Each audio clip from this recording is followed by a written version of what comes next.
नमस्कार दोस्तों।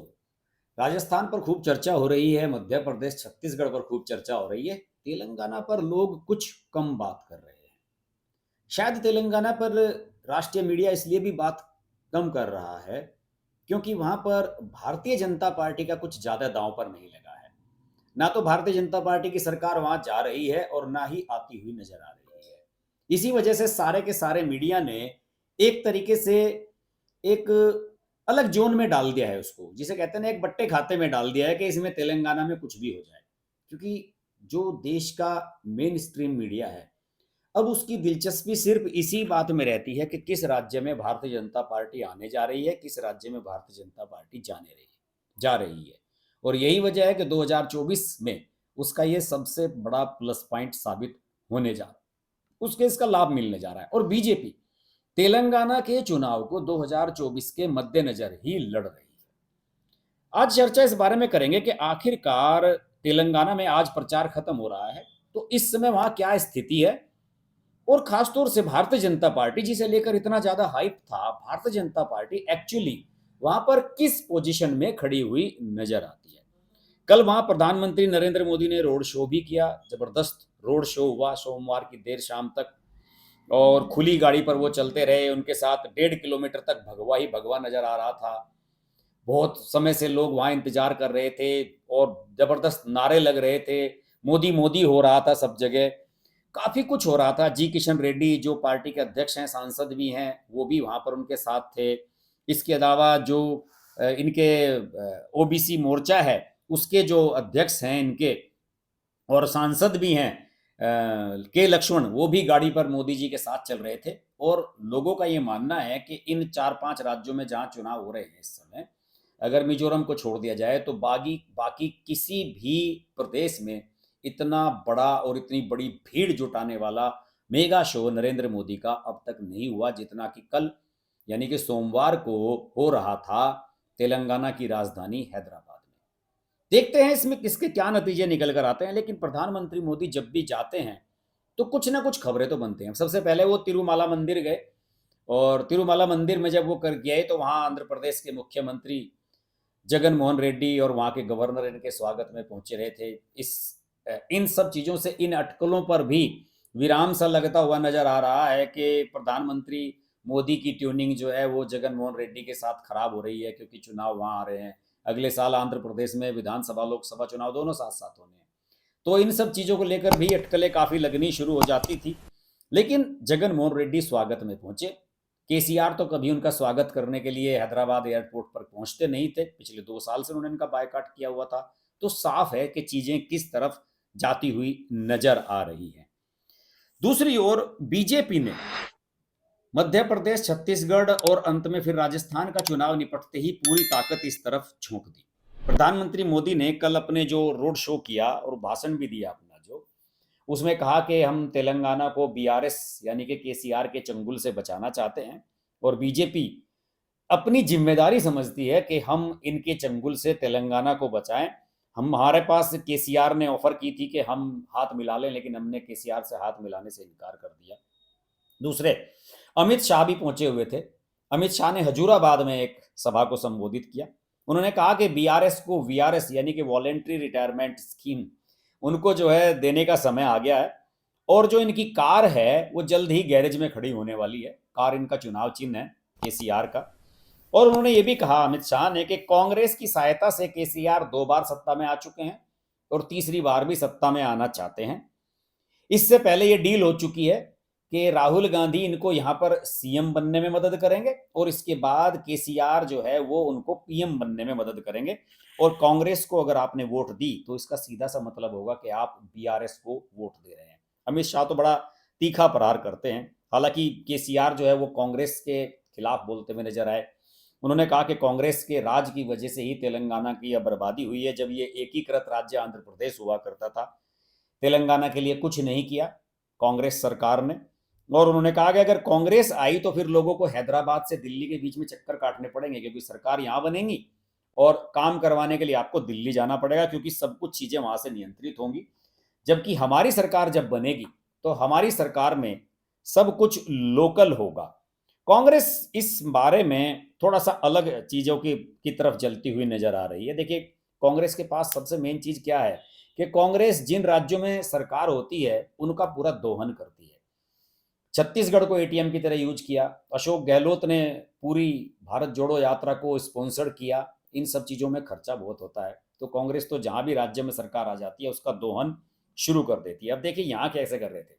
तेलंगाना में कांग्रेस के पास चुनाव लड़ने के लिए पैसा नहीं है, तो यहाँ पर पैसा कहाँ से लगाया गया? कर्नाटक से।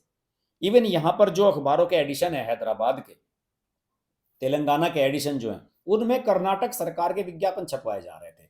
चुनाव कमीशन ने कल ही इस पर रोक लगाई है और चुनाव कमीशन ने ये कहा कि ये मॉडल कोड ऑफ कंडक्ट होता है, जो जब चुनाव की अधिसूचना जारी होती है उसके बाद से लागू हो जाता है कि आप किसी दूसरे स्टेट का विज्ञापन किसी दूसरे स्टेट के अखबार में नहीं छपवा सकते। लेकिन तेलंगाना के अखबारों में कर्नाटक सरकार के विज्ञापन छपवाए जा रहे थे और इसकी शिकायत जो है बीआरएस और बीजेपी दोनों ने ही चुनाव कमीशन से दी थी। बीआरएस को भी झटका दिया है चुनाव कमीशन ने। मैं बिल्कुल 2 दिन पहले की बात बता रहा हूं, सारा जो चुनाव प्रचार खत्म होने से कुछ घंटे पहले के अपडेट्स है। बीआरएस को झटका इस बार का दिया है कि जो रायथू बंधु, एक जो किसानों के लिए जो किसान बंधु टाइप की एक स्कीम चलाई हुई है कि 10,000 रुपए पर एकड़ के हिसाब से किसानों को साल में 2 बार किस्तें दी जाती हैं। जब उनकी फसल होती है रबी और खरीफ की, तो 2 बार फंड ट्रांसफर किसानों के खाते में किया जाता है। उसकी एक किस्त अभी ट्रांसफर होनी थी, लेकिन उस पर बैन लगा दिया है। चुनाव आयोग ने कहा है कि आप चुनाव के दौरान प्रचार के लिए इसका इस्तेमाल कर रहे हो। पहले ये 24 तारीख को होनी थी, लेकिन 24 तारीख को राहत दी गई। कोर्ट ने कहा कि ठीक है, आप इसे सामान्य जैसे केंद्र सरकार की और राज्य सरकार की दूसरी स्कीम है उनकी तरह से आप इसको किसानों के खाते में डाल दीजिए, तो हमें कोई दिक्कत नहीं है। लेकिन जो वहां के वित्त मंत्री हैं तेलंगाना के, उन्होंने सोचा कि इसका चुनावी फायदा उठाया जाए और कायदे से ये चाल भी थी बीआरएस की। बीआरएस की चाल ये थी कि जिस दिन चुनाव प्रचार खत्म होगा उस दिन खाते में पैसे डाले जाएंगे किसानों के और फिर इसका क्रेडिट लेने की कोशिश की जाएगी। तो जो इनके वित्त मंत्री हैं टी हरीश राव, उन्होंने एक सभा में ये कह दिया कि 28 तारीख को किसान भाइयों, आपका ब्रेकफास्ट होने से पहले, सुबह का नाश्ता होने से पहले आपके खाते में पैसे आ जाएंगे। और इस मामले को चुनाव आयोग ने गंभीरता से लिया और उन्होंने जो मनी आज ट्रांसफर होनी थी उस पर तुरंत कल रोक लगा दी कि अब आप इसको 5 दिसंबर के बाद करिएगा। तो ये केसीआर के लिए बड़ा झटका है। किसानों में नाराजगी होगी कि हमारा पैसा आना था और किसानों हमारा पैसा नहीं आया। हालांकि बीआरएस का कहना है कि इसको चुनाव कमीशन को फिर से विचार विमर्श करना चाहिए, लेकिन चुनाव कमीशन ने कहा कि हमने तो आपको इजाजत दी थी, आपने इसे पैसे को चुनाव से पहले क्यों नहीं खाते में डाला?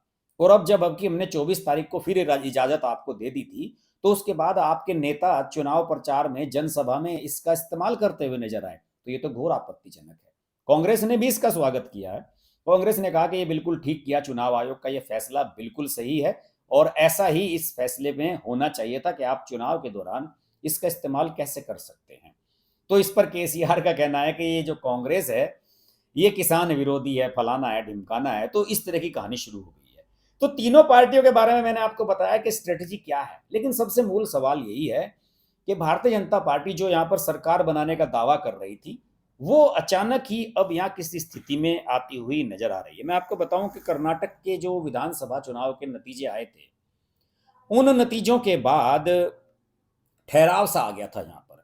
और आपको पता ही है कि बीजेपी ने जब यहाँ पर बांदी संजय कुमार को अध्यक्ष पद से हटाकर फिर से जी किशन रेड्डी को यहाँ का अध्यक्ष बनाया, उससे भी काफी चीजें बीजेपी में ठहरी हैं। बांदी संजय कुमार टफ चुनाव लड़ रहे हैं इस समय, उन्हें विधानसभा का चुनाव लड़ाया जा रहा है। वो भी बताया जाता है कि कांटे के चुनाव में फंसे हुए हैं, लेकिन पॉपुलर लीडर थे। उनको हटाए जाने से बीजेपी में यहाँ थोड़ा सा ठहराव आ गया था। कर्नाटक चुनाव की हार का भी यहाँ पर असर पड़ा। लेकिन पिछले 2-3 महीने में बीजेपी ने जिस तरीके से चीजों को एनर्जाइज किया है, 1 दर्जन के करीब दौरे अमित शाह ने कर दिए हैं। लगभग जब से मेरे ख्याल में चुनावों का डिक्लेरेशन हुआ है, 5-6 बार तो प्रधानमंत्री वहां पर हुए हैं। तो सब लोगों ने अपनी ताकत झोंकी है, पूरी ताकत। और बीजेपी आप जानते हैं कि जब चुनाव लड़ती है तो पूरी ताकत के साथ लड़ती है। छोटा संगठन से लेकर बड़ा ऊपर तक का नेता एक्टिव हो जाता है। लेकिन मूल बात यही है कि आखिरकार बीजेपी किस पोजीशन में है। वहां पर 119 विधानसभा सीटें हैं, 119 विधानसभा सीटें हैं तेलंगाना में, और बीजेपी यहां पर 30 सीटों पर ट्रायंगल फाइट में नजर आ रही है। यानी कि उसने मुकाबले को त्रिकोणीय कर दिया है। कुछ लोगों का मानना है कि इसका सीधा सा परिणाम ये होगा कि कांग्रेस हारेगी और बीआरएस को इसका फायदा मिल जाएगा, या कहीं पर हो सकता है कि इसका फायदा बीजेपी को मिले, बीजेपी भी जीत जाए। लेकिन बीजेपी का अब अल्टीमेट टारगेट यही है कि बीआरएस भले ही यहां पर आ जाए, लेकिन यहां पर कांग्रेस सत्ता में नहीं आनी चाहिए। आपको मैं बता दूं कि खासतौर से इन 30 सीटों में, जो ये 30 सीटें हैं जहां की मैं बता रहा हूं कि त्रिकोणीय मुकाबला बीजेपी कर रही है, ये ग्रेटर हैदराबाद, ओल्ड महबूबनगर, करीमनगर, निजामाबाद और आदिलाबाद डिस्ट्रिक्ट में उसकी पोजीशन है। यहां पर क्या है कि हिंदू वर्सेस मुस्लिम वोटिंग का ध्रुवीकरण होने के भी चांसेस हैं, तो उस हिसाब से यहां समीकरण बनती हुई नजर आ रही है। दूसरे, बीजेपी का मेन फोकस क्या है? बीजेपी का मेन फोकस है कि 2024 में हमें यहां से ज्यादा सांसद जिताने हैं। आपको याद होगा कि 2019 में करीमनगर, निजामाबाद, सिकंदराबाद और आदिलाबाद 4 लोकसभा सीटें बीजेपी जीती थी, जिसमें जी किशन रेड्डी और लक्ष्मण वगैरह ये सब लोग सांसद बने थे। वो बीजेपी के लिए अनएक्सपेक्टेड था 2019 में कि तेलंगाना में हमको 4 सीटें मिल गई, ये कैसे हो गया? इसी वजह से बीजेपी ने अब विधानसभा चुनाव को अपना एक रिहर्सल ग्राउंड बनाया है और अपनी पूरी ताकत यहां पर झोंकी है। अगर बीजेपी यहां 10-12 सीटें, 15 सीटें भी जीत जाती है विधानसभा की, तो ये उसके लिए प्लस पॉइंट होगा। फिर बता दूं कि सरकार बनाने की पोजीशन में यहां बीजेपी बिल्कुल नहीं है। बीजेपी के कुछ विधायक जीत जाएं, यही गनीमत है, जैसे तमिलनाडु में उनकी प्रेजेंस बनी थी। लेकिन बीजेपी ये जानती है कि अलग अलग पॉकेट्स में अगर वो किसी लोकसभा क्षेत्र के 4 विधानसभा क्षेत्रों में अच्छा चुनाव लड़ती है, तो फिर उसको लोकसभा में इसका फायदा होने जा रहा है। तो बीजेपी ने अपना मेन टारगेट बनाया हुआ है कि हम 2024 का जो लोकसभा चुनाव है उसके लिए कि 4 सांसद पिछली बार आए थे, इस बार 5 या 6 हो जाएं, लेकिन 4 से 3 नहीं होने चाहिए। और यही टारगेट बनाकर भारतीय जनता पार्टी यहां पर चुनाव लड़ रही है। तो फिलहाल स्थिति यही है कि कुछ सीटों पर बीजेपी त्रिकोणीय फाइट में है, कुछ सीटों पर जीतने की पोजीशन में भी आ सकती है, कुछ सीटों पर कांग्रेस को डैमेज कर सकती है, कुछ सीटों पर बीआरएस को भी डैमेज कर सकती है। तो यहां पर बीजेपी की स्थिति फिलहाल यही नजर आ रही है। अलबत्ता 30 तारीख को आपको पता ही है कि मतदान होना है तेलंगाना में, उसी दिन एग्जिट पोल्स भी आएंगे। तो तेलंगाना पे अलग से वीडियो बनाने के बजाय उस दिन हम चर्चा करेंगे, सभी राज्यों के जो एग्जिट पोल आएंगे उन पर चर्चा करेंगे। तो आप चैनल को जरूर सब्सक्राइब कर लीजिए, और अगर ये वीडियो अच्छा लगे तो इसको लाइक कीजिए, शेयर कीजिए, और चैनल को सब्सक्राइब करने के साथ साथ नोटिफिकेशन का बेल आइकन प्रेस करना ना भूलें, वरना मेरे लाइव आने का आपको पता ही नहीं चलेगा और आपको पता ही नहीं लगेगा कि कब में मैंने लाइव कर दिया। आप मुझ पर कमेंट भी नहीं कर पाए मेरे वीडियो पर। आपसे फिर मुलाकात होती है, तब तक के लिए नमस्कार।